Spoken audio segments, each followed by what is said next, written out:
السلام علیکم، میں ہوں آپ کا میزبان رضوان الحق۔ ویڈیو کے مین ریویو کی طرف آتے ہیں، تو چلیں بھائی سٹارٹ کرتے ہیں۔ ہم مسلمانوں کو کیسے اکٹھا کر سکتے ہیں؟ اس مقصد کے لیے اکٹھا کرنا ہے۔ ان کا مطلب اتحاد ہونا چاہیے مسلمانوں کے درمیان۔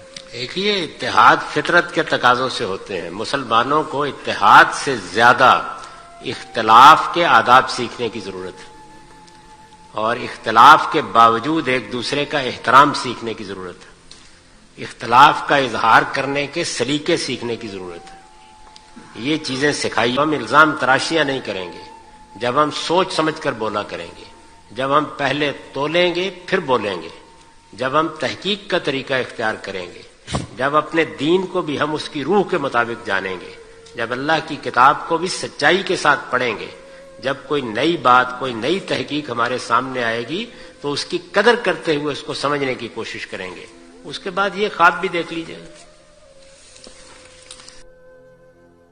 بہترین، یعنی کہ مسلمانوں کو اکٹھا کیوں کرنا ہے؟ چلیں مان لیں اگر اکٹھا کرنا ہے تو کیا وہ دو جملے ختم ہو جائیں گے؟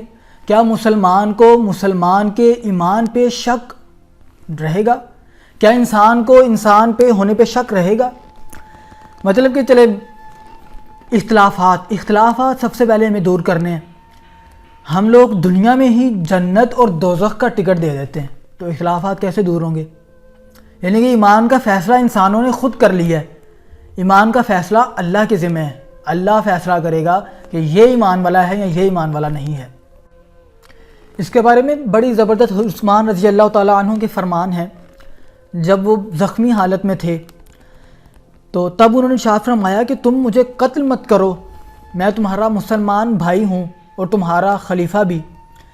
پھر قرآن کی وہ آیت تلاوت کی جس میں حضرت شعیب اور حضرت صالح علیہ السلام کا اپنی قوموں سے خطاب کا تذکرہ ہے، یعنی کہ میں تو اصلاح کرنا چاہتا ہوں جہاں تک میرا بس چلے۔ اس کے بعد آپ ایک پیشگوئی کرتے ہیں، اور پیشگوئی اس طرح ہے، لیکن اگر تم نے مجھے قتل کر دیا تو پھر آئندہ تم کبھی بھی ایک جماعت کے طور پر اکٹھے نہیں ہو سکو گے، نہ کبھی ایک جھنڈے کے تلے متحد ہو کر لڑو گے، اور نہ ہی ایک ساتھ مال غنیمت آپس میں تقسیم کرو گے۔ مطلب کہ حضرت عثمان رضی اللہ تعالیٰ عنہ کی شہادت کے بعد واقعی مسلمان ایک جھنڈے کے تلے اکٹھے نہیں رہے۔ 1400 سال میں یہ آپ تاریخ پڑھ لیں، تاریخ کو چھان لیں، جتنا مرضی چھان لیں، مسلمان یہاں تو دو گروہوں میں بٹ گئے۔ جو دو گروہ بٹ گئے تھے وہ آپس میں یہاں تو لڑتے رہے، یعنی کہ ایک دوسرے کے خلاف لڑتے رہے۔ ایک جھنڈے کے تلے تمام مسلمان اکٹھے نہیں ہو سکے۔ حضرت ابوبکر صدیق کے دور میں ہوئے، حضرت عمر فاروق کے دور میں ہوئے، اور آخری دور حضرت عثمان کا تھا۔ اس کے بعد دو گروہ بٹ گئے، حضرت علی کا، اور وہ ایک الگ بحث ہے، حضرت علی کا یعنی کہ وہ گروہ تھا، اور دوسری طرف امیر معاویہ کا، یہ ایک الگ بحث ہے۔ لیکن مسلمان اس کے بعد دو گروہوں میں بٹ گئے، اور مجھے یہ فرمان پڑھ کے بڑا ایک دھچکا سا لگا۔ میں دوبارہ اس کو بار بار پڑھتا ہوں کہ تم کبھی اکٹھے نہیں ہو سکو گے، ایک جھنڈے کے تلے اکٹھے نہیں ہو سکو گے، ایک گروہ نہیں بن سکو گے۔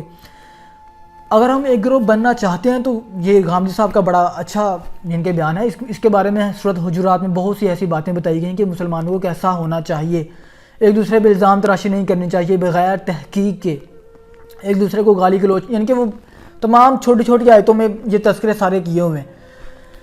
اختلافات دور کرنے کا سب سے بڑا بہترین ذریعہ ہوتا ہے کہ آپ احسن طریقے سے بڑے پیارے انداز میں ایک دوسرے کے احترام کے ساتھ اس کو قبول کریں۔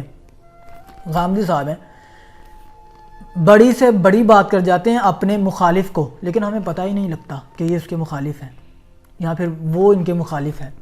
مطلب یہ رویہ ہونا چاہیے نا کہ اختلافات اپنی جگہ، لیکن آپ کو اس دوسری شخصیت نے دوسرے نظریات کی علمی قدر کرنی چاہیے۔ جیسے قرآن میں بھی ایک آیت ہے، مجھے اس کا مفہوم یاد آ رہا ہے کہ اگر یعنی کہ جھگڑا کرو تو علمی جھگڑا کرو۔ علمی جھگڑے سے مراد یہ ہے کہ آپس میں بیٹھو، اچھے انداز میں بات کرو، اختلافات رکھو۔ ایک اور اس طرح کی آیت ہے، دوسروں کے خداؤں کو گالیاں مت دو، یعنی کہ اگر تم دوسروں کے خداؤں کو گالیاں دو گے تو واپس وہ بھی تمہارے خداؤں کو گالیاں دیں گے، اور یہ اسلام ایسا کبھی بھی نہیں چاہتا۔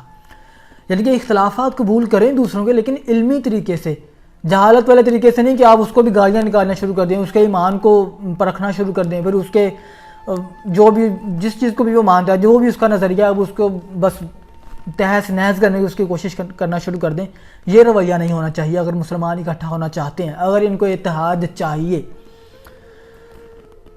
ہمیں اس سے سبق سیکھنا چاہیے.